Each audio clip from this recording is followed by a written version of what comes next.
Goeiemôre gemeente. Baie welkom vanoggend. Daar's 'n babatjie wat gekom het, né? Nee. Anneke en Willem se babatjie is vanoggend vir die eerste keer in die kerk. En dankie dat julle haar gebring het. Kom gee vir hulle sommer 'n lekker hande klap. Ja, baie welkom. Dis oupa Dawie en ouma Nicolien. Julle moet hulle beter respek aan behandel van nou af. Hulle het iets reg gekry. Dis van Nicolien se kant af dink ek, maar baie welkom, julle baie geluk weer eens. En dan hier sit ons vriende. Waar is julle? Len en Annerie, hulle is ons gemeentelede, maar hulle bly ver, hulle bly in Kuwait. En baie welkom vir julle. Kom ons gee vir hulle ook 'n lekker hande klap hier vir. Al die pad gekom na 'n koue plek toe, maar baie welkom, ons is so bly julle is hier by ons. Dit is wel lekker om julle weer te sien. Wie is daar vir die eerste keer hier? Niemand nie, né? Goed. Ek het vanoggend gedink, as ons net so 'n bietjie dink, weer net oor wie is God? En waarom het daai God, ons het laasweek daaroor gepraat, met ons iets uit te waai? Wie is God? Dink so 'n bietjie. Wie is God vir jou? Kom ons begin daarmee. Geef jou kans. Wie is God vir jou?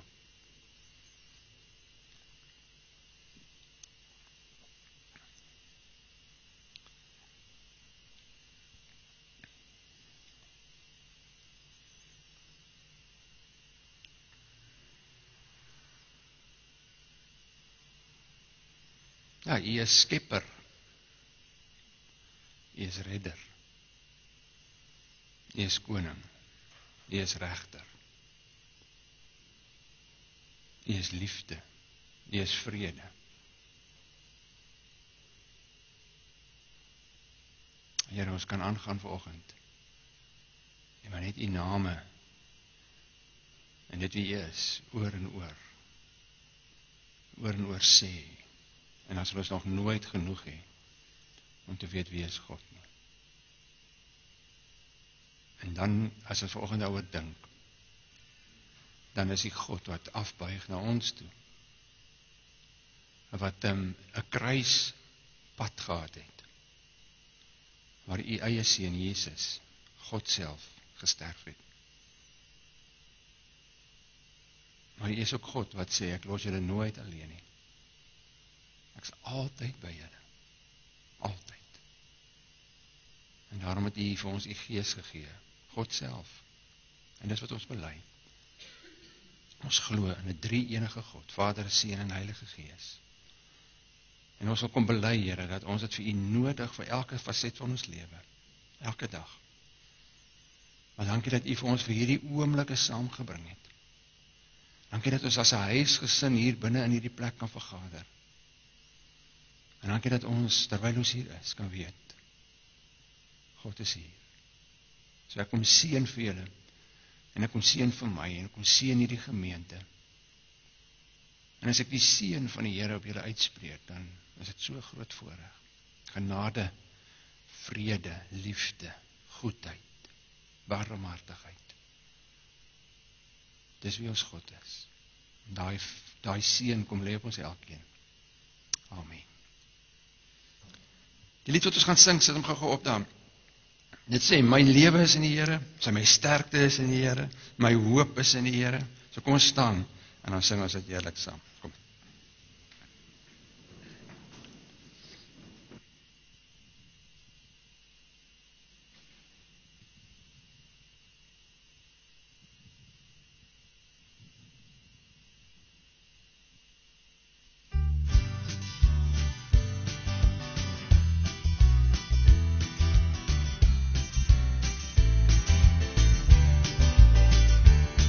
My love is in you, Lord.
oomblikie.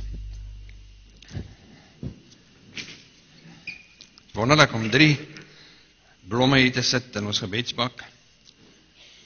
Daar agter sit Jurgen, hy is vir die eerste keer hier so. Baie welkom. Sê vir hom ook 'n lekker hande klap. As hy. En Stini kuier ook van Suid-Afrika af hier, né? Baie welkom. Is daar enige versoeke? Gebedsversoeke? Ja, baie. Dankie. Hierdie kant. Wonderlik. Vader, dankie vir 3 blomme wat daar by ons gebedsbak is. En dit sê maar net 'n getuienis. Daai hele gebedsbak vertel net van God wat ons gebede hoor. U sê in Openbaring dat elke gebed wat ons bid word in 'n goue bak opgevang. En u sê net voor die einde, die laaste oomblikke van hierdie wêreld, sal die gebede van die gelowiges weer voor u gebring word. En dan staan daar, dit is soos 'n aroma. Dit is soos wierook in u, by u. En hierdie gebed wat ons op hierdie oomblik bid, is besig om ook in die geskiedenis ergens gebeure te word. En dis amazing dat ons weet, ons bid dit saam, ek bid dit nie alleen, ons bid dit saam, en namens hierdie gemeente, word vanoggend gebeure daar, en eendag, dan sal hy dit uitbring. Maar hy het ons hande gesien, en het ons harte gesien, en u weet, en ek weet, hoeveel mense het nodig, net van 'n goddelike aanraking, dalk net in hulle werk, of by hulle huisgesin, of in hulle huwelik, of waar ook al, by hulle kinders, gesondheid. Dankie dat Ria hier by ons kan sit, en ons bid spesiaal vir haar herstel, en vir die genesing, en ons weet dat u is besig om ook met haar te werk, en dankie dat sy hier is, en dankie vir hierdie hande, dankie hande wat opgesteek is, en harte wat eintlik opgesteek is, om te sê, Here, ons het vir u nodig. Hoe sal dit wees sonder 'n God? Ek wil dit nie eers dink nie. U nooi ons uit en sê, kom, vra, en ons doen dit. Amen. Ons staan, en die lied wat ons nou sing, sluit so aan by vanoggend se tema, wat regtig net sê, ek wil van u dak afroep, dat God is God. Kom staan op, en dan sing ons dit.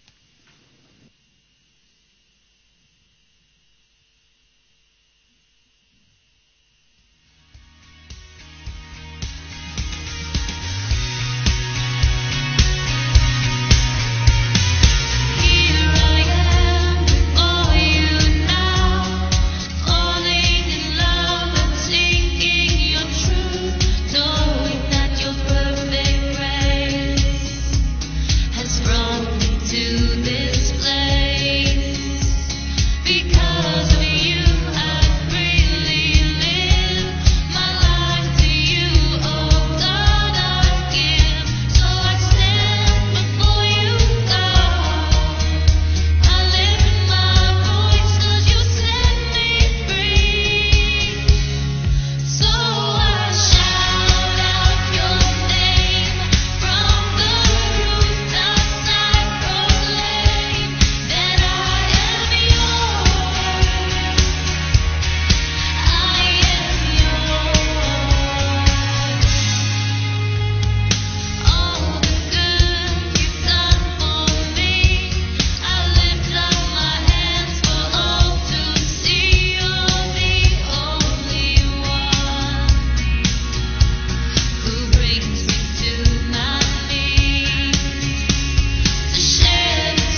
Ja, Here, jy hoor ons as dit sing, maar eintlik bid ons dit.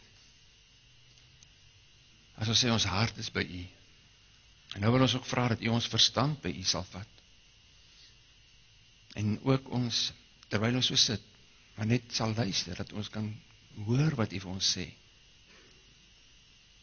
Want Here, dit is maar U woord wat met ons praat. En dis hierdie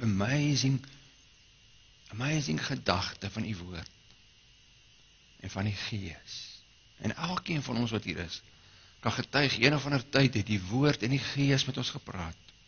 Elkeen van ons kan getuig, dat een of ander tyd het die Heilige Gees ons kom oortuig, te sê, ons moet glo. Ons moet U aanvaar. En Vader, dankie dat ons vandag die woord kan vat, en dat die woord aan die woord kom. Soos ons nou die dag gehoor het, as nie Bybelversies nie, dis God wat praat. En wanneer ons vanoggend die woord lees, dan is dit 'n direkte vertaling van U woorde. So geef ons 'n gees wat oop sal wees, 'n leerbare gees, en 'n ontvanklike hart. Amen.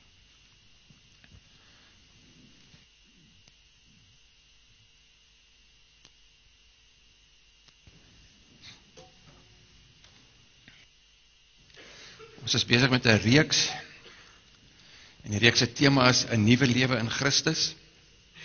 En ons het begin daar in die begin van die kwartaal, en wel begin van die jaar al het ons begin, maar daar het ons oor disipelskap gepraat, en toe het ons in die begin van die kwartaal het ons gesê, maar die Here sê dat hy soek 'n persoonlike verhouding met jou, waarin jy binne in hom abide in Christus, waar jy saam met hom die pad loop, en dat hy 'n liefdesverhouding soek.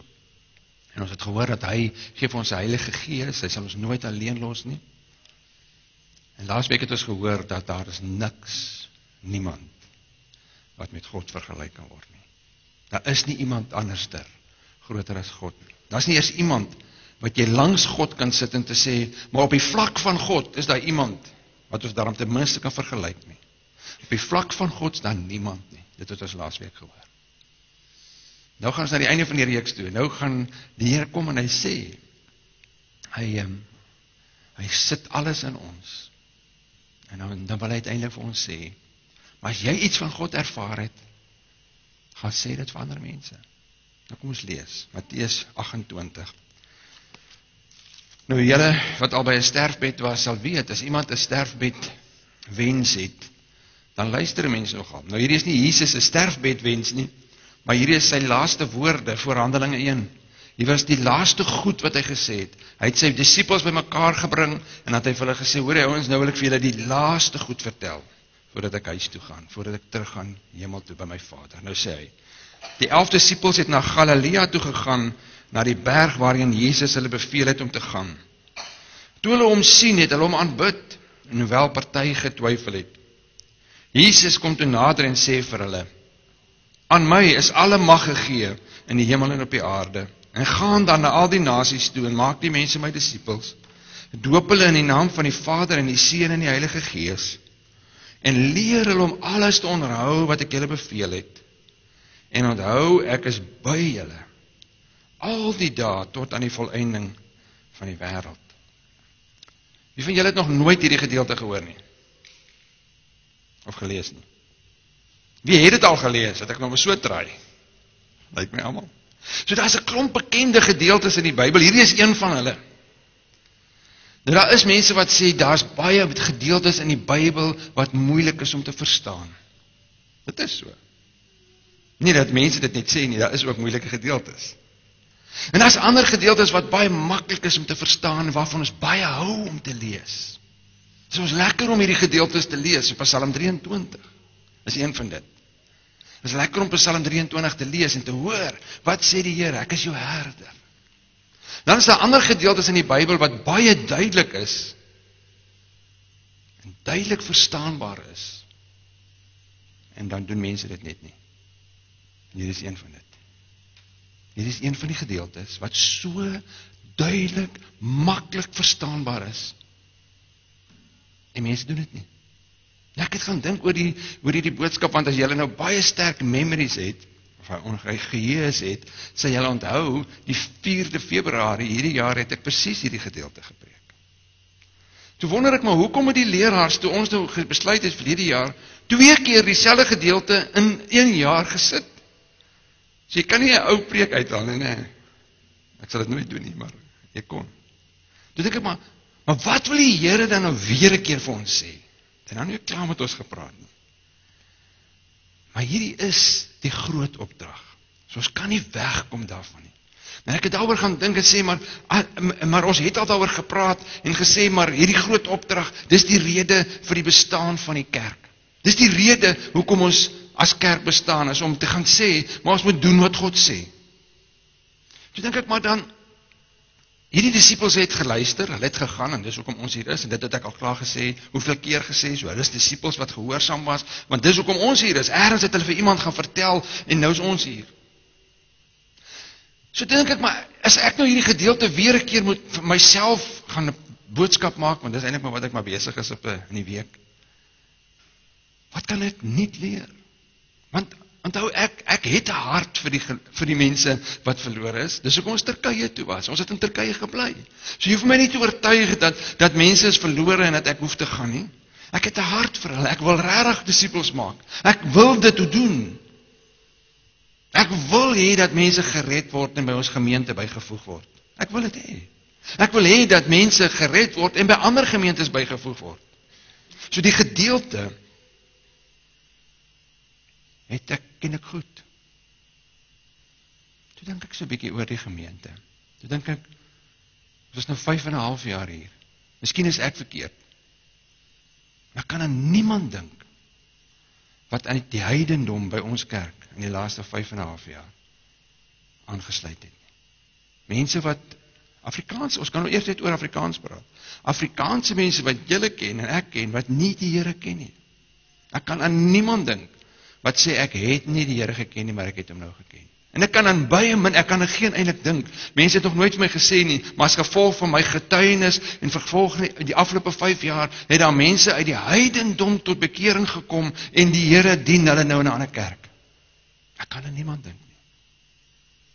En daarom praat baie mense nie meer van die Great Commission nie, maar hulle praat van the Great Omission. En dit beteken die groot versuim, die groot opdrag. Mense hoor dit, kerke hoor dit, hulle lees dit, en dan het hulle hier en daar dalk 'n program of 'n idee. Bitter min kerke doen en maak disippels op die oomblik. Wat nog te sê, ons wil die heidendom bereik. So ek het gedink oor hierdie gedeelte en gewonder, maar wat kan Vader vir ons nog wys? En toe vat hy my dieper in die teks in. Jy moet mos altyd close reading doen. As jy die Bybel lees, moet jy close reading doen. Kyk wat is agter die teks. So kom ons doen dit. Kom ons lees weer hierdie versie. Gaan dan na al die nasies toe en maak mense my disippels.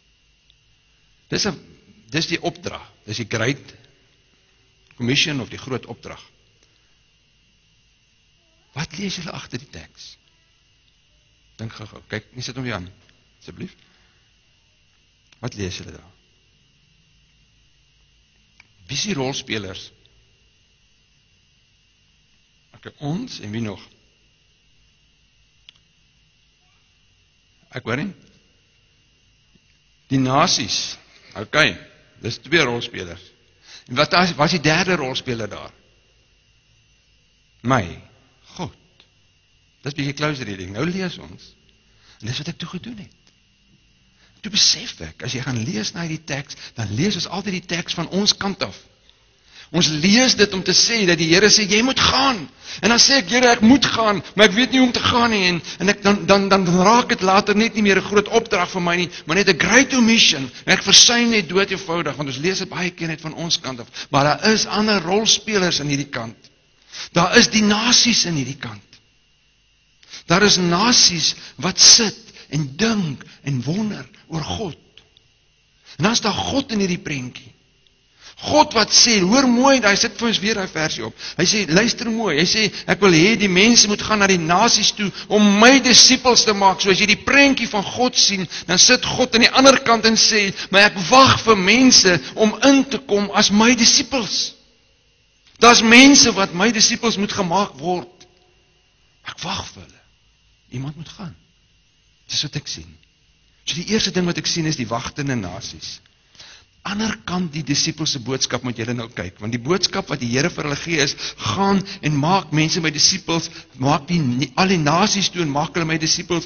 Daar is in die ander kant van die boodskap van die kerk, aan die ander kant van die boodskap van jou en van my, is daar iemand wat wag om hierdie boodskap te hoor.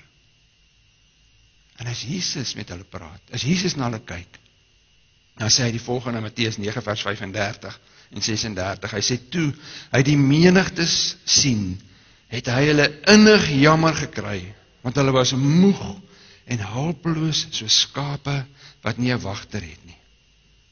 Jesus het na hierdie mense gekyk, en hulle het vir hom, is dit?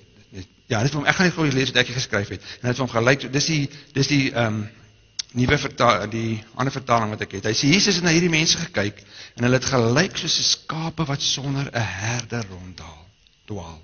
Dit was asof hulle nie meer krag oorgehad het om aan te gaan nie, en sommer maar net daar wou lê. Daarom wou Jesus hulle regtig graag help. So as jy na die nasies kyk, en ons kyk na die ander kant van die boodskap van die kerk, die wagtende mense wat wag, wat soekend is na God, sien God hulle as mense wat hulpeloos is, wat regtig iemand nodig het. Nou as jy Timoteus gaan lees, dan sien ons hoe lyk die wêreld van vandag. En dan kan ons inlees daaraan, hoe lyk die mense met wie ons saamwerk. Hoor wat sê hy in Timoteus, hy sê, hoe gaan die mense lyk? Hy sê, die mense is selfsugtig. So dis die wêreld waarin ons leef, wat wagtend en soekend is. Dit is nie asof hulle so soet is en wag nie. Hulle is wagtend en soekend. Hulle sê die mense sal selfsugtig wees. Hulle is geldgierig. Hulle is grootpraterig. Hulle is verwaand. Hulle is beledigend teenoor hulle medemense en ongehoorsaam aan hulle ouers. Ondankbaar en ongodsdienstig. Hulle is liefdeloos en onversoenlik. Kwaadpraters, bandeloos, wreed, sonder liefde vir die goeie. Hulle is verraaiers, roekeloos, hooghartig. Hulle het eerder liefde vir genot as liefde vir God. Dis die nasies. En weet jy wie is hulle grootste kritisie? Dis die kerk. Ons kyk na hierdie mense en sê, kyk hoe lyk hierdie mense? Kyk hoe tree hulle op by die werk. Kyk hoe minag hulle vir God. Ons is hulle grootste beoordelaars. Ons. Wat eintlik die nasies moet gaan bereik. So is die nasies. Nou waar woon die nasies? Hoor ons staan in Handelinge 1 vers 8, hy sê, maar julle sal krag ontvang, wanneer die Heilige Gees oor julle kom, en julle sal my getuies wees in Jerusalem, sowel as in die hele Judea, en in Samaria, tot aan die uithoeke van die wêreld. So waar woon hulle? Hulle woon in Jerusalem. Nou Jerusalem was die tuisdorp van die mense. So die eerste ding as jy dink aan die nasies, is nie om te sê, dis die verste uithoeke van die wêreld, en ja, dit is ook in hierdie vers so ingeskryf, uit die uithoeke van die wêreld, maar hy begin by Jerusalem, hy sê by Jerusalem, dis waar die nasies is, dis waar die mense bly, wat soekend is na God, dis daar waar hulle bly, in Rockingham, in Mandra, Wellard, waar ook al jy bly,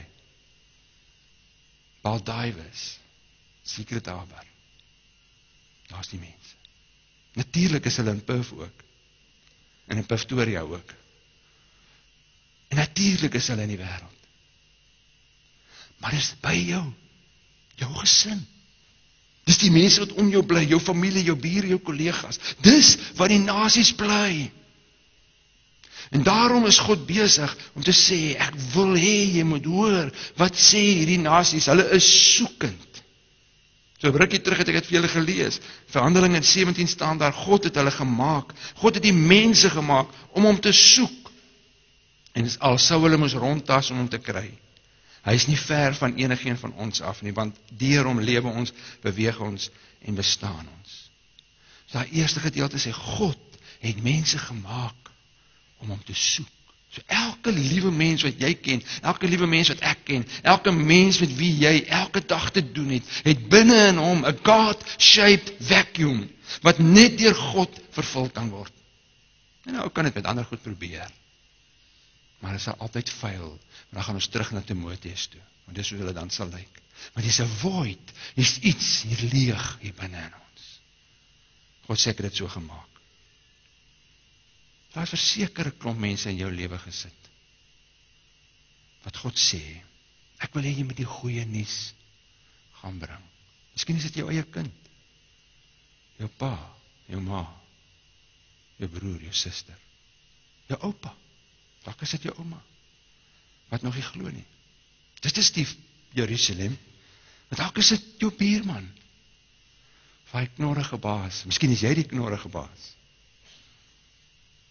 of hy vrou by die werk, wat jou so irriteer, die heel tyd, ek sal nie, nap, skinder, jy sê, die Here moet net sy krag gee, hy moet my net nie krag gee, want dan doen ek iets, daai vrou, daai ou wat so onophoudelik vloek, vieslike stories vertel, dis hulle. Louis Malherbe het gesê, hy het eendag 'n droom gehad,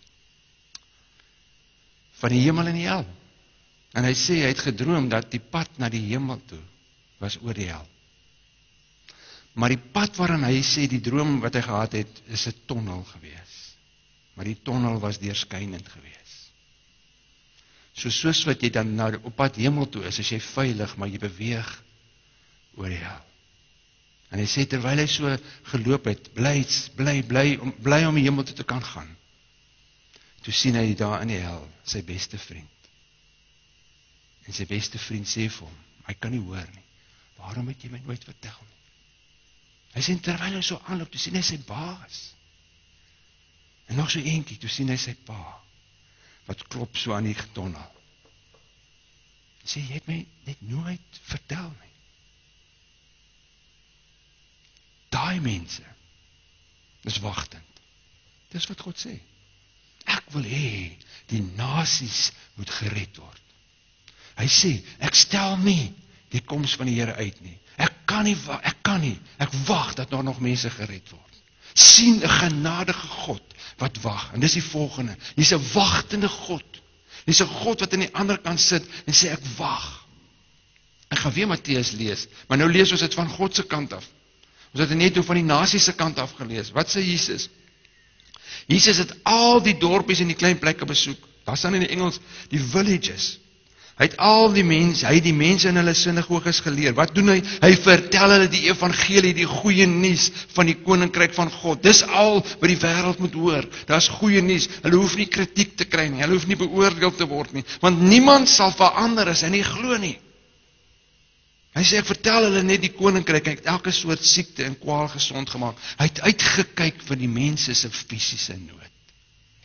Dis as jy moet sê, hoe werk evangelisasie, is dit eenvoudig dit. Jy gaan, jy vertel, en jy help mense waar hulle seer het.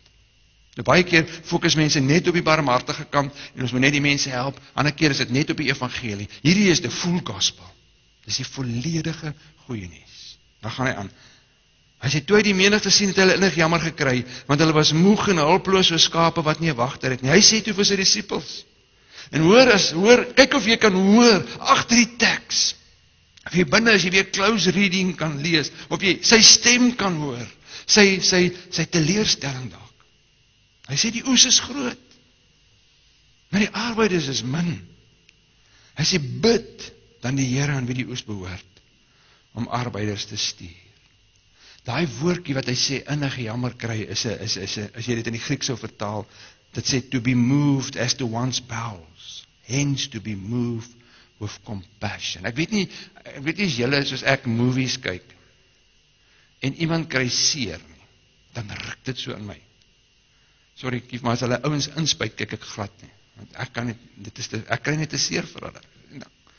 Ek sê, sit verby, dan lag almal vir my, sê, sit nou al verby, want ek kry te seer vir hulle. Dis daai ding wat hy beduie. Hy kry so seer, dat hy eintlik nie vir hulle kan kyk nie. Dis so seer, as ek na mense kyk. Dis wat daai woord beteken.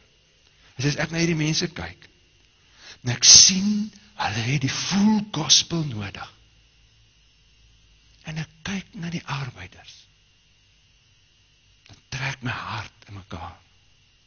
Nou sit en dink ek by myself, maar Here Jesus, in alle respek teenoor U, as U dan nou sien die oes is groot, hoekom stuur U nie sommer self die arbeiders nie? Hoekom moet ons bid, en dan sal U die arbeiders stuur? Want hy sê, die oes is groot, die arbeiders is min. Bid dat die Here arbeiders sal stuur, maar hy kan homself stuur. Hy kan ons sien, daar is mense nodig. Maar dis nie soos God werk nie. Want God het ons aangestel as sy verteenwoordigers. Hy het die kerk die sleutels van die koninkryk gegee. Hy sê vir Petrus, jy het die koninkryk se sleutels, wat jy oopsluit in hierdie wêreld is oopgesluit, en wat jy toesluit is toegesluit. Dis die taak van die kerk. Want ons is sy liggaam, sy mond, sy hande, sy ore. So hy sal nie stuur as die kerk nie vra nie. Nie omdat hy moetswillig is nie, maar omdat ons die opdrag het. Daarom ons bid, die kern daarvan. Ons moet bid. Ons moet gaan sit en bid. Maar nou het julle 'n probleem. Want ek bid al baie lank al vir arbeiders in die oes. En julle is die antwoord. Die Here antwoord ons my gebede. As ek sê, Here, stuur nog mense, dan sê hy, ek het hulle gestuur. Hulle is hier. Dis die antwoord. As jy begin bid, gaan die Here jou stuur, en hy gaan mense stuur. Hy sê in 1 Timoteus 2, hy sê, ek dring daarop aan, dat daar in die eerste, ek het laasweek uit vir julle gelees, dat in die eerste plek, met smeking en voorbidding, en danksegging gebid moet word vir alle mense. Dis waar ons sal begin. Jy storm hier in, en jy begin te bid, en sê, Here, maar wie is die mense? Wat is die strategie? Ek het dit nou nie opgesit nie, maar hy het gesê, ek maak julle vissers van mense. Nou julle wat visvang weet, jy gebruik verskillende aas vir verskillende vis. Jy vang vir sekere tye vang jy vis, en sekere tye vang jy nie vis nie. Sekere tye vang jy nooit vis, jy kan maar probeer. Veral hier, nee Oewe, jy traai en traai, maar jy is nie visse in hierdie water nie. Jy is nie. Jy sit hierdie aas aan, hulle eet dit net op. Jy voer net visse, maar jy vang nie visse nie. Wie van julle vang visse? Wie voer visse? Maar vir elke tipe vis sit jy 'n ander aas aan. Vir forel het jy 'n ander metode, is vir kabeljou en wat ook al. Ek ken nie eers die visse se name nie. Maar hy sê, ek maak julle vissers van mense, so jy gaan bid, en sê, Here, ek hoor, ek het 'n opdrag, en ek hoor, ek is die antwoord op u gebed, op die gebed. Maar wat nou? Dan sê hy, vir die wat regeer, vir almal wat gesag uitoefen, sodat ons 'n rustige lewe kan lei aan volkome toewyding aan God en alle eerbaarheid. Hy sê, so is dit goed en aanneemlik vir God ons verlosser, wat wil hê dat alle mense gered sal word en tot kennis van die waarheid kom. Dis God se wat wil hê dat alle mense gered moet word. Maar waar begin hy? Hy sê, bid. Bid vir alle mense. Bid vir die regering, sodat julle 'n rustige lewe kan hê, sodat julle kan toegewyd aan my wees. Dis waar dit begin. Daar's baie verse oor die wagtende God. Ek wil net een nog lees. Dis die einde. Hierna het ek 'n groot menigte mense gesien, dis Openbaring, wat niemand kon tel nie. Hoor daar. Hulle was van elke nasie, elke stam, elke volk en taal, en het voor die troon van die lam gestaan, en hulle het wit klere aangehad, en hulle het palmtak aan hulle hand gehad. Hulle is gered. So as jy die eindprentjie sien, dan sit die nasies alreeds voor God. Hy wag dat daai nasies sal inkom, en dit kan dalk wees, soos ek gesê het, jou eie kind, jou eie pa, ma, broer. Daar's plek daarbo, onder die troon. Wat sê hy? Gaan na die nasies toe. Nou hieroor is boeke geskryf. Hieroor is kerke gesplit. Want mense sê, en daar is mense wat dit sê, maar hierdie opdrag is nie vir ons bedoel nie. Hierdie opdrag was eenmalig. Dit was net vir die disippels. Wat jy waar lees? Staan nie hier nie. Die hele konteks van die Bybel is God is 'n sturende God. Gaan terug na Genesis 12 toe. Dan roep hy vir Abraham en sê, Abraham, gaan na die beloofde land toe. Hy sê, want ek gaan jou seën Abraham, sodat jy wat? 'n seën kan wees vir die nasies. Begin in Genesis, dit eindig in Openbaring, dat God sê, ek is nie net 'n God vir my volk en vir my kerk nie, ek is 'n God vir die nasies. Begin daar. God is 'n God vir die nasies. Hy is 'n sturende God. So die konteks is dat jy kan nie sê hierdie was 'n eenmalige opdrag nie, maar as jy net na die teks kyk, dan trek ook ek 'n streep deur so 'n argument. Want daar staan baie duidelik, God sê vir sy disippels, Jesus sê vir sy disippels, 'n disipel is 'n leerling gelowige, gaan asseblief na die wêreld toe, en as 'n leerling gelowige, nie as 'n volwaardige, volleerde gelowige nie, as 'n leerling, as 'n disipel, gaan jy na die nasies toe, en dan gaan sê jy vir hulle, dan doop jy hulle, sit julle in, ek gaan nou net daaroor iets sê, en dan leer jy hulle alles wat ek julle geleer het. Wat het ek julle geleer? Om disipels te maak, daar is die kringloop. Maar mense het goeie argumente. Maar as mense wat sê, ek weet nie wat om te sê nie. As jou baas, of jou vrou, of jou ma, vir jou 'n opdrag gee, en jy weet nie wat om te sê nie, gaan jy die opdrag dan net los? Jy sê, my baas het vir my hierdie belangrike opdrag gegee, maar ek weet nie wat om te sê nie. Ek weet nie hoe om te doen nie. So oor 'n maand kom hy daar en sê, is die opdrag uitgevoer, sê ek, nee meneer, ek weet nie hoe om te doen nie.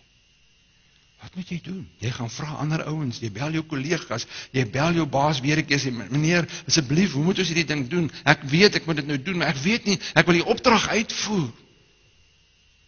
Dis dieselfde met God, as God vir ons 'n opdrag, die groot opdrag gee, kan ons dit nie die great omission maak en sê, wel ek weet nie wat om te sê nie.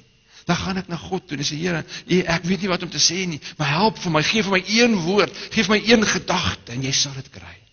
Bel die dominee, bel die oudelinge, praat met mekaar, praat in die omgegroep, sê nie omgegroep, praat met ander mense, sê, maar ek het gehoor vanoggend, ek het 'n opdrag gekry, ek weet nie wat om te sê nie, maar ek gaan uitvind, want ek kan nie net terugstaan en sê, ek is deel van die groot versuim, the great omission nie.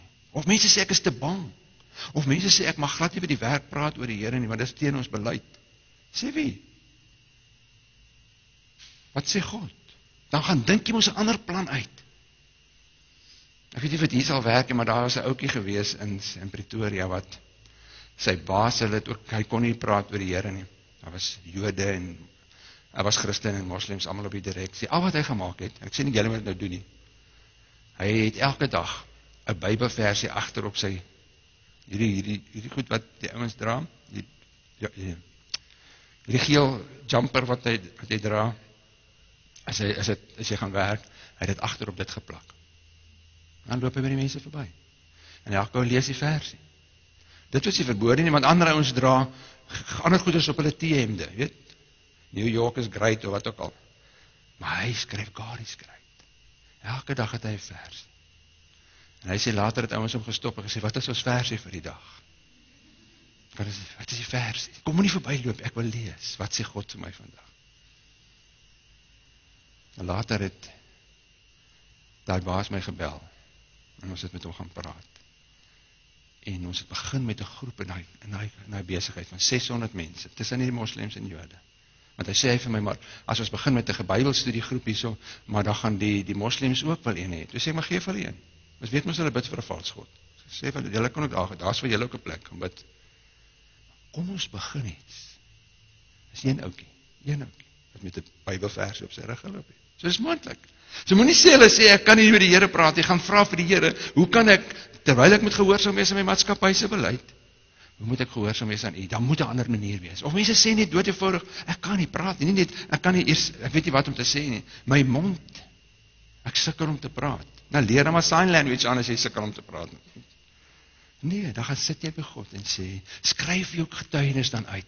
Skryf dis wat ek glo oor God. Dan kan jy mos lees. Maar daar's geen verskoning nie, want ons het vir God. Ons is gered. Ons het die Heilige Gees. Ons het die woord. Ons het die kerk. Ons het mekaar. Daar's eintlik geen rede nie. Nou kom ons kyk wat die disippels gedoen. Ons kan raak nou prakties. Hier was die inleiding. Ek dink dis nou my langste inleiding nog ooit gewees. Relax. Die res is prakties. Kom ek lees vir julle. Wat gebeur? Vers 16. Die 11 disippels het na Galilea toe gegaan, na die berg, waarheen Jesus hulle beveel het om te gaan. Die eerste ding wat ek wil sien prakties, hulle was beskikbaar. Hulle het 120 kilometer geloop van Jerusalem af, na Galilea toe. Want die Here het gesê, ek sien julle in Galilea. Hulle was beskikbaar, hulle was daar. Dis waar jy begin. Moenie dink, maar hoe gaan ek praat by die werk, en hoe gaan ek met my bure praat, hoe gaan ek met my kind of my pa of my oupa, wie ook al praat nie. En moenie nou daaraan dink nie. Die beskikbaarheid van hierdie ouens het gemaak dat hulle kon gegaan het en die boodskap gehoor het, want hulle was daar. Die ouens wat nie daar was nie, het nie die boodskap gehoor nie. Hulle was daar, hulle was beskikbaar. En dis waar ek en jy begin om te sê, Here, ek hoor, ek wil nie deel wees van die Great Omission nie, ek wil deel wees van die Great Commission. Ek is hier. Ten minste is ek hier volgend in die kerk. Ek is beskikbaar. Die tweede ding wat hulle gedoen het, toe hulle hom sien, het hulle hom aanbid, hoewel party getwyfel het. Ek skryf daar, hulle het hom gesien en geglo. Want party het hom nie geglo nie. Party was daar gesê, maar dis nie Jesus nie. Die ander het hom geglo en dadelik toe hulle hom sien, toe glo hulle hom. En wat sê dit vir ons, is dat hy soek ook vyfvoel, mense wat gelowig agter hom sal aanloop en sê, ek weet, ek kan my God vertrou. As hy vir my sê, hoor jy, gaan na jou bure toe, gaan na jou familie toe, gaan praat met hierdie persoon, gaan bid net vir hierdie persoon, want dis waar ons gaan begin. Dan doen jy dit. Want ek weet, ek kan hom getrou. Ek glo hom.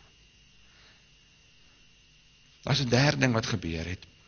Vers 18, Jesus kom toe nader en sê vir hulle, aan my is alle mag gegee, in die hemel en op die aarde, gaan dan. Die engel sê, hy sê, all authority in heaven and on earth has been given to me, therefore, as gevolg daarvan, gaan. Jy het glad nie nodig om oor enigiets bekommerd te wees, as jy ooit jou getuienis vir iemand moet vertel, of die koninkryk van die evangelie moet vertel, of net vertel om te sê, weet jy wat, ek weet nie wat om jou te sê nie, maar ek gaan saam met jou bid. Jy het geen nodig om te worry nie. Want alle autoriteit, selfs die autoriteit oor daai persoon, behoort aan God. Hy behoort aan alles. Dit lei net tot gehoorsaamheid, en dan sê hy gaan, en dan sê hy, maak disippels. En ek het dit gesê, nou 'n disipel is 'n leerling gelowige. Dit is nie 'n volleerde gelowige nie. Dis wat die woord beteken. Dit is 'n leerling gelowige. En dis hoekom ons Sondag kerk toe kom. Dis hoekom jy jou Bybel lees. Dis hoekom jy as jy in 'n omgegroep of 'n Bybelstudiegroep toe gaan, dis hoekom jy deel daarvan is. Dis om dood eenvoudig te sit elke week, elke dag by die leermeester te gaan sit en te sê, ek is 'n leerling gelowige, leer my wat ek net vir vandag nodig het om die groot opdrag, die opdrag van die liefde van God te gaan uitvoer. En dan sê hy, doop hulle. En ek het laas baie gepraat oor die doop. Hierdie is nie vir my die fisiese doop nie. Want die woord baptizo beteken om binne-in te druk en binne-in te hou. Dis asof hy sê, as jy mense kan, wat jou opdrag is, gaan na die mense toe. Gaan leer hulle wat ek jou geleer het. En dan druk julle hulle in my naam, in Vader, Seun, Heilige Gees, en dat hulle daarin word, en daarin bly, totdat hulle verander het. Sodat hulle soos my word. En dan sê hy, leer hulle. Leer hulle om alles te onderhou, wat ek julle beveel het. En dit is amazing dat hulle dit gaan doen het. Want 2000 jaar later sit daar nog steeds 'n kerk in Rockingham. En in die res van die wêreld. Want hulle het gegaan. So hoe moet die mense lyk wat moet gaan? Dit hy skryf hier op. Dis die mense wat ons nodig het. Nou kyk, amen. Hulle moet faithful, available, teachable wees. Toe dink ek maar, ek kan nie daai woord gebruik nie. So ek moet die woord verander, toe maak ek hom so. Feit. Sit hom weer op. Faithful, available, teachable, excited. Want ons het mos die Heilige Gees in ons. En toe gaan Google ek die woordjie feit. En toe is ek amazed, hoor daarso, wat sê Google? Wel, dit sê Engelse vertaling. Hy sê, the development of events outside a person's control, regarded as predetermined by a supernatural power. Synonyms is destiny, providence, God's will. Ons is feitmense, wat buite ons beheer. Dis nie ons normale geneigtheid om met ander mense te praat oor God nie, maar out of control, deur 'n supernatural persoon gedryf word, en ons weet, dis die Heilige Gees. Ons het dit 2 weke terug gehoor. Hy sê, ons moet onder die invloed van die Heilige Gees kom, onder sy control, en dis al, Jesus sê, julle sal krag ontvang, wanneer die Heilige Gees oor julle kom, then you will be out of control. Dan sal jy goed sê, wat jy nie weet waar dit vandaan kom nie. Het ek het gesê? Jy hoor dit oor jou eie lippe. Ek het al goed neergeskryf wat ek gesê het. Sê, maar ek het nog nooit dit gehoor nie. Daai help van my ook. Out of control. Ons is feitmense. En dan sê hy, and that's God's will. Ons is mense wat mense deur die krag van die Heilige Gees se destiny kan verander. Natuurlik is dit nie ons wat dit doen nie. Ons is mos die kanaal. Ons is housepipes, tuinslange, wat die lewende water moet vervoer. 'n Tuinslang hoef nie mooi te wees nie. Hy moet net beskikbaar wees. En hy moet 5 voel wees, want hy moet aan die water gekoppel wees. Nou, ek weet nie hoe teach jy jou ding nie. Jy moet hom vashou. En dan waai hy net waar hy wil. 'n Tuinslang wat nie vasgehou is, hy maak net nat. Maar 'n tuinslang onder beheer van iemand maak nat. Druppel vir druppel, partykeer 'n stroom, net daar waar hy wil. So wat hoor ek? Ek sluit af deur te sê, ek dink hierdie boodskap, baie keer het ons die boodskap van die Bybel so klein gemaak, as net 'n quick fix. Man, as jy net glo, gaan jy hemel toe. Terwyl daar buite ons sit 'n klomp mense, wat honger is en dors is na God. Wat eintlik stikkend is, wat lewe in 'n wêreld van korrupsie en gemors. En hulle is wagtend. Hulle is die mense wat wagtend is, wagtend op God. Vir my duidelik, dat God in ons 'n passie sit deur sy Heilige Gees. En dat ons iets met daai passie moet doen. En ons is eintlik maar sy agente. Ons is agente van verandering, verteenwoordigers van verandering. Ons is maar net die verteenwoordigers van hierdie woord. Wie anders gaan die woord verteenwoordig? Die wêreld gaan nie. Ek lees 'n mooi storie. Ek weet ek of dit 'n waar storie is. Dit klink vir my nie waar nie, maar hulle sê dit is die waarheid. Hulle sê daar was 'n ou wat 'n winkel gehad het in Engeland. Maar hy was so lief vir sy winkel. En toe het hy naderhand gesê, maar hy gaan nou, hy wil nie, hier's mense in sy winkel wat hy nie daar wil hê nie. Toe bou hy vir hom so 'n bedieningsluik, wat is dit, 'n hatch, 'n plek wat oop is. Toe sê hy vir die ouens wat rook, julle mag nie meer inkom nie. Toe moet hulle buite staan. Maar toe staan ouens wat vloek terwyl hy in die winkel is. Toe sê hy, die vloekers moet ook, hy het so 'n bordjie opgesit, almal wat vloek moet buite staan, hy sal hulle daardeur die luik bedien. En toe sit nader aan mense wat ongeskik is, toe sê hy, alle mense wat ongemanierd is, moet buite staan. Maar toe krappel nog steeds sy winkel om. Toe besluit hy gaan die winkel vir alle customers verbode maak. So al wat hulle moet doen, hulle moet kom 'n klokkie lui, dan sal hy na hulle toe gaan, en dan kyk hulle deur 'n venster, en dan sê hulle, ek soek dit en dit en dit, dan gaan haal hy dit vir hulle. Toe praat hulle met hom, toe sê hulle vir hom, nou het jy nou besigheid verloor. Toe sê hy, nee, ek het baie besigheid verloor. Hy sê, maar ek is 'n man van my beginsels. Dis vir ek is, en dis soos ek sal wees. Maar toe dink ek, maar, dis soos die kerk baie keer is. Ons het bepaal, wie mag inkom, en wie nie. Ons is 'n Afrikaanse gemeente, maar kan ons so bly? Kan ons sê, hier moet net, en ek sê nie, ons moet nie meer Afrikaanse gemeente wees nie, maar wat ek sê, is dit, hoe gaan ons hierdie wêreld inlaat? Gaan ons net 'n luik hê, en sê, sekere ouens kan hier inkom? Of later sê ons, nee, ons sal dit toehou. Daar is 'n gemeente in Noord, waar iemand gaan praat het oor evangelisasie, en toe sê die leiers, die ouderlinge. Nou ons moet die evangelisasie hê, ons is happy soos met die mense wat ons nou het. Ons het nie nou nog nuwe mense in ons kerk hê nie. Dan verloor ons missie. Want ons opdrag, ons missie, ons groot opdrag is hierdie twee goed. Hê God lief met jou hart en siel en verstand en voer sy opdragte uit. Dis wat hy vir ons geroep. En sluit af met hierdie vers. Die laaste gedeelte van hierdie gedeelte sê, Jesus, en onthou, relax, ek is by julle al die dae, tot die volleinding van die wêreld. Soos hierdie opdrag na my en jou kom, en ek weet nog nie hoe nie, God gaan vir ons wys. Amen. Vader, dankie dat ons vir hierdie gedeelte anders kan dink, en dat ons kan sien, agter hierdie gedeelte is daar 'n wagtende nasie, en daai nasie begin in ons eie huisgesin. Want ek sien in my geestesoog, terwyl ek so bid, sien ek ons huisgesinne, ons kinders wat in ons huise woon, se kinders.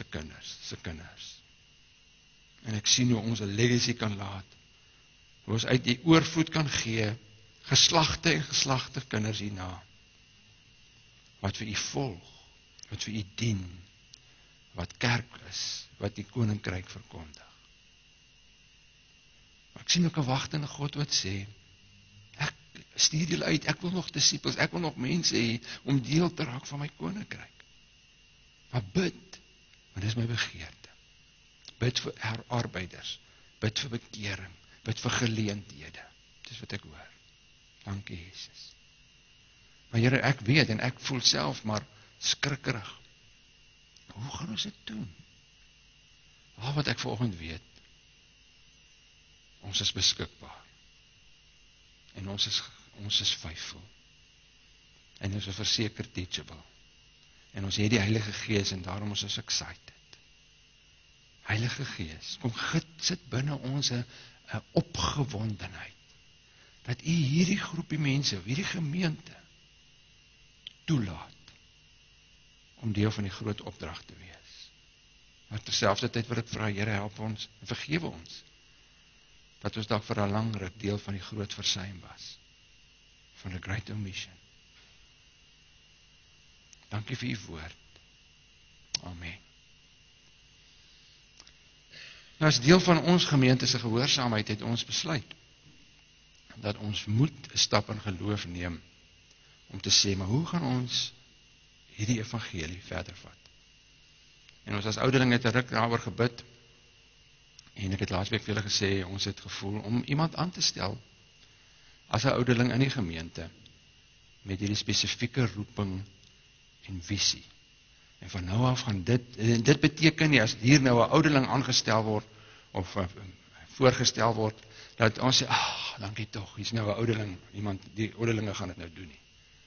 Nee, hierdie is die span, maar as dit iemand wat gaan sit en vir ons gaan help om dit te doen. So ek vra dat 2 mense vorentoe kom, want ons het 2 ouderlinge wat ons wil voorstel vandag, is Gert Strydom, en dit is die eerste keer wat ons 'n gesin voorstel, maar dit was soos die Here dit gedoen het, en Suske Strydom. En dit is 'n man en vrou. Gert is aangestel in die ouderlinge raad as ek wil sê die hoof of die leier van die finansiële en admin-span. Dit beteken dis nie, hy gaan al die finansies doen, die staan so, en dan kyk julle vir my eers. Ek kan nou vir die gemeente kyk. So kyk julle eers vir die gemeente, dan net vir julle sien. Ja, Gert gaan ons as ons treasurer van ons company, maar ook hy gaan deel wees van die finansiële, of hy is die leier van die finansiële span. En ons weet dat die Here het 'n spesifieke roeping op hom, en die Here het spesifiek ook met hom gepraat om vanoggend hier te staan. En dan Suske, en die Here spesifieke gawes gegee. Sy het nie die probleem om nie te praat nie. Die Here het vir haar daar het hy vir haar geseën, baie wonderlik. Fantasties. En jy moet nooit stil doen. Nee. Maar hy het vir haar die gawe gegee. En ons het daaroor gebid, hoe lank, is dit 6 weke wat ons gaan sit het en gesê, Here, ons moet seker maak, ons moet in die wil wees, en toe het ons met Suske gepraat, en ek wil hê jy met jou getuienis deel. Gert is gesê, hy is reg, hy weet, hy moet hier wees, maar ek wil graag hê, Suske moet net die getuienis deel nou, dit kan lank raak, maar jy het dit gelukkig neergeskryf, né? Maar ons is opgewonde daaroor, ek is so bly. So kom ons hoor, wat sê jy? Goeiemôre. Ek weet, om stil te bly is moeilik. En Piet het my net 3 minute gegee en ek bly vra vir 5. So ek gaan My preek was 5 minute lank. om dit kort te hou. Nou, ek wil eerstens net hierdie lees, want biblical evangelism starts with prayer for the guidance of the Holy Spirit in witnessing, opening doors of opportunity and a clear understanding of the bad news of sin and wrath and the good news of God's love, grace and mercy through Jesus Christ. Nou, ek en Gert wou al Australië toe kom in 2000 en toe weer in 2009 het die Here dit sterk op ons harte gedruk. En in 2014 deur strategiese mense, omstandighede, die walvis wat ons ingesluk het. En het hy ons toe nou hier in Australië gebring en ons het hier kom settle en in die gemeente as lede betrokke geraak, dankie aan vriende. En ons het met Experiencing God begin verlede jaar van Henry Blackaby. En ek dink Gert kan saam met my sê dat ons albei se geestelike lewens rarig diepte gekry het en verander het en die uitkyk oor Christianity verander het. En van daar af het ons elkeen ons eie journey gestap en God werk met ons nog steeds, bou in ons karakter, ons twee en veg en ons luister en dan dwaal ons weer af. En die laaste ruk in April het ek weer vir die Here gaan vra, wat is u wil en wat is u doel, waar kan ek u werke join? En hy het vir my hierdie vers gegee en ek het dit nie verstaan nie. Ek het gou gelees. Dis 2 Timoteus 4 vers 5. Maar bly in alle omstandighede nugter, verdra lyding, doen jou werk as verkondiger van die evangelie, voer al die pligte van jou bediening uit. En ek het dit nie verstaan nie en verder deur die omstandighede en verloop met vriende en Bybelstudie het ek 2-3 weke voor ons die beroep as ouderling ontvang het, evangelisasie sterk op my hart gelê, maar ek nog steeds nie lekker verstaan het hoe en waar nie, en videoklips gesien en opgewonde geraak, maar nog steeds nie geweet waar nie. En toe het Dominee geskakel en ons het gepraat oor ouderlingskap en evangelisasie, en ek het gaan sit en gaan bid en vir die Here gaan vra, wat is u wil en wys my, is dit wat ek moet doen of nie, ek verstaan nie. En hy het weer hierdie vers op my hart gaan druk. En ek het toe gevra, maar hoe Here, ek is net 'n gewone mens. En 2 Korintiërs 4 vers 7 het weer uitgekom. Ons wat hierdie skat in ons het, is maar kleipotte wat maklik breek. Die krag wat alles oortref, kom dus van God, nie van ons nie. En daai dag, toe Piet verlede jaar vir ons 'n leepapiertjie gegee het om te teken, het hy gesê, dit is nie maklik nie. En ek het daai papiertjie huis toe gevat en lank, hy het in 'n laai gelê, hy het eers in my kar gelê en toe in 'n laai. En ek het hom gevat en ek het hom op 25 November gaan teken.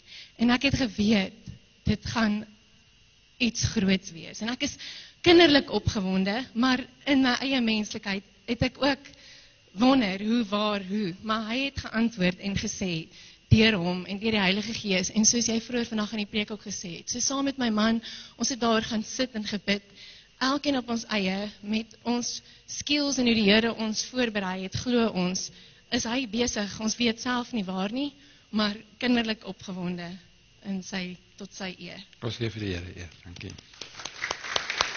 Ons staan net so.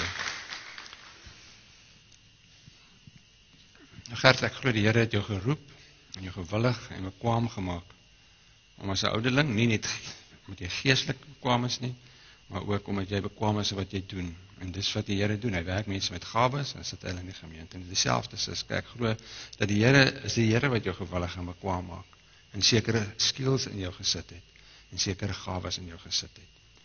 So hoe ons werk in ons gemeente, ons vra vir die ouderling om 1 Timoteus 3 te gaan deurwerk.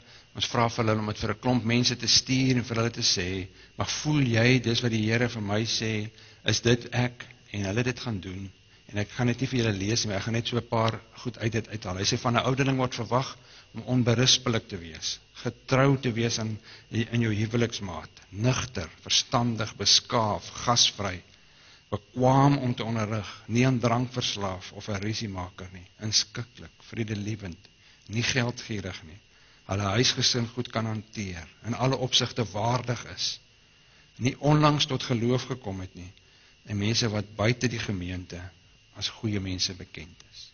Dis wat 1 Timoteus 3 sê, dis wat van 'n ouderling verwag word. So Suske en Gert. As jy, Gert en Suske, as jy daarvan oortuig, dat dit God is wat jou geroep het vir hierdie werk, en dat hy jou gewillig en bekwaam gemaak het vir hierdie dienswerk. Aanvaar jy die Ou Testament en die Nuwe Testament, as die onfeilbare woord, en as die volkome verlossing, leer van die verlossing. En verwerp jy enige ander leringe, wat daarmee in stryd is. Beloof jy, om jou dienswerk getrou volgens die Bybel te doen, nie volgens jou eie schemes en idees nie. I've got a lot of good ideas, and not all of them are God ideas. Ek het al baie good ideas vir die Here gegee, maar hy sê nie, is not a God idea. So dis dit, volgens die Bybel. Beloof jy om tot eer van God te lewe, getrou die eredienste by te woon, en onderwerp jy aan die kerk se toesig en tug, en teregwysing. Gert, wat is jou antwoord? Suske? Daar sê. So, julle is gemeente, sien hulle, Gert sê, hulle is nie net ouderlinge vir die portefeuilles waarvoor hulle geroep word nie, hulle is deel van die leierspan, en as deel van die leierspan, wil ons sê, julle moet vir ons altyd bid, want ons sal niks wil doen, wat buite God se wil is nie. So kom, ons ontvang hulle met arms, open arms, kom julle as ouderlinge net gou vorentoe, en dan kom bid ons saam met hulle, en ons lê hulle die hande op, soos wat die Bybel sê. Edward kan nie vanoggend hier wees, hy is in Banbury, hy het verskoning gevra. En Chris is nog nie hier terug in Suid-Afrika, hy is nog in Suid-Afrika. Hy is in Engeland op die oomblik, dink ek. So ek sal so agter julle staan. As hy. Julle is gemeente, as julle wil, kan julle Johannes van hulle uitsteek, kom ons seën hulle. Vader, hier is 'n groot moment in ons gemeente se lewe. Dis geskiedenis wat ons maak. Nie omdat 'n man en 'n vrou hier voor staan nie, maar omdat ons besluit het as leraars en as leiers, om te sê, ons moet iemand hê, ons moet as 'n gemeente gehoorsaam wees. Ons weet, ons doen al baie lank. Ons is besig om te getuig by mense, maar vandag wil ons 'n besluit neem om te sê, ons wil doelgerig, intentioneel begin om mense te bereik. Met die woorde, u gaan ons help met toerusting, u gaan ons help om te bid, u gaan vir ons van nou af gefokus maak, om te sê, maar hier is iemand, hier is 'n groep, hier is 'n span, wat hierdie gemeente gaan vat na die nasies toe. En ons nasies begin by ons gesinne, maar dit gaan uit oor die wêreld. So ek wil vra dat die vir Gert spesiaal sal seën ook in die roeping wat u vir hom het. 'n Roeping om eerstens na die finansies nie net te kyk nie, maar ook daarvoor u vir te vertrou, maar ook die admin deel en die span wat saam met hom werk. Dankie dat u vir hom 'n span gegee het. En ons wil nou sommer vra dat u vir hom vandag 'n rustigheid en 'n vrede sal gee, ook in sy rol in hierdie gemeente. Dankie vir my ander ouderlinge wat hier by my staan, dankie vir hulle, Here. Dankie vir elkeen se roeping en elkeen se portefeulje en elkeen se gawe. Seën ons maar vir hulle. Amen. Ek wil net sê, voordat Suske gaan sit, as julle met haar wil praat, ek wil hê dat sy vanaand huis toe gaan met 'n span, met 'n paar mense wat kom en sê, ons gaan vir jou bid. Ja, maak ons deel van die gebedsspan. Maar vertel vir ons, want dit uiteindelik wat ons wil doen met die evangelisasiespan, is om te sê, die vraag wat ons het, as ons dit het ons dit. So kom ons kry dit beantwoord. Sê van, hoorie, hoe moet ek dit maak? Hoe moet ek net hierdie vraag maak? Help vir my, en kom ons gaan dink saam, hoe gaan ons as 'n gemeente, so praat met Suske na die tyd, kom ons kyk of ons nie 'n span kan by mekaar kry, wat vir haar gaan help, en ons kan dit nie alleen doen nie, dankie. Kom ons dien die Here met ons dankoffer, die lied wat ons sing, wat ons gaan, daar kan julle saam sing, as julle hom ken.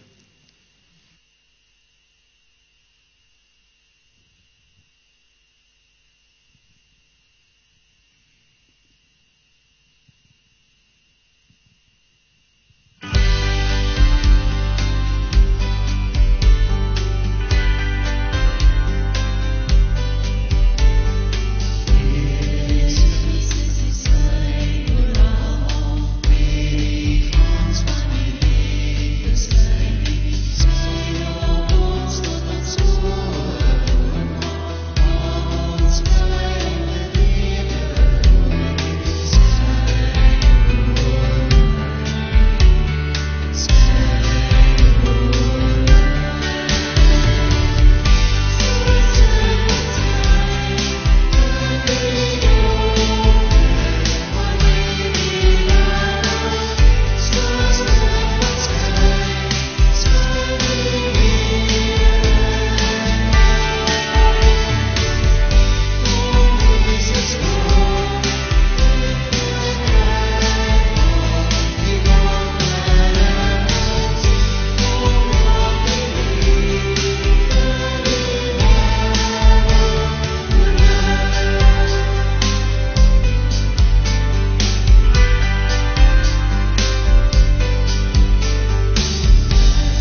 Here, dankie vir hierdie offer. Dankie dat U ons seën. Mag ons deur dit ook 'n seën vir hierdie wêreld wees. Amen. Voordat ek die afkondigings opsit, ek wil net herinner, volgende week hou ons nagmaal. En volgende week se diens gaan nou so spesiaal wees. Want ons gaan vir Raymond voorstel as 'n lidmaat. Hy is daar by die Heer. Raymond gaan volgende week voorstel as lid, maar ons tema van volgende week is, en dit is fantasties, dit gaan oor om te rus by God. Want is interessant, as Jesus mense uitgestuur het, dan kom hulle terug, dan is hulle moeg, dan vat hy en dan sê hy vir hulle, kom ons gaan rus. So volgende week gaan oor rus by God. Hy gaan sommer nagmaal hou, saam met dit. Want die Here sê ons in Psalm 23, man, ek vat jou na 'n plek toe waar rus is. Want die tema van volgende week, die teksvers van volgende week is Matteus 11, kom na my toe, almal wat moeg en oorlaai. So God bring ons ook by tye, by 'n plek van rus, soos net sê, net by jy sit. En volgende week wil ons dit so maak. So ek nooi jou nou al uit, bring jou vriende, dit gaan 'n heerlike dag wees, saam met God, terwyl ons nagmaal gaan hou. En die week gaan goed aan, Young Adults is by my huis, die een groep, 13, Telford Church, dan die vroue Bybelstudie, praat met Rikkie, julle wil gaan, en is 'n maandag aand, en dan die omgegroepe gaan aan, soos nog altyd, julle is besig daarmee. Dan die ander Young Adult Bybelstudie by Dirk, julle weet, as daar mense is wat Young Adults ken, praat met my of Dirk, en dan woensdag aand is 'n Bybelstudie gaan aan, nog steeds is die belydennisklas, hulle kom hier by mekaar, so julle is baie welkom om mense nog te nooi. Dan, volgende Vrydag is 'n wonderlike geleentheid, wanneer ons 'n Youth United hier by ons. So die Rockingham, die Mandurah Baptist se youth, Ben wat daar is, en Dirk kom saam hiernatoe, hulle kom na ons kerk toe, en hulle gaan saam 'n youth geleentheid, om te wys ook dat ons, alles is in verskillende kerke, ons nog een staan, en daar 'n eenheid is. Maar jy moet 'n $5 bring, jou kind moet 'n $5 bring. Dis nie toegangsgeld nie, dis ook nie uitgangsgeld nie, maar dis pizzas. Ons gaan vir hulle pizzas koop, hulle gaan lekker eet, gaan lekker kuier, maar as jy nog van ander jong mense weet, wat dalk sê, maar kom na hierdie groot geleentheid toe, hier by ons gaan unite, ons gaan vir mekaar wys, en ons vir die wêreld wys, ons staan saam in die Here. So bid ook vir daai geleentheid, dis 'n groot geleentheid, onthou dis 6:30, nie 7:1 nie, okay. Dit, kom ons staan. En die lied wat ons sing is eintlik half of God met ons uitstuur, maar kom ons sing hierdie lied en sê, gaan dan heen, gaan in vrede, want die Here is by jou, versprei sy lig, kom ons sing dit.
gee vir julle die Here se seën.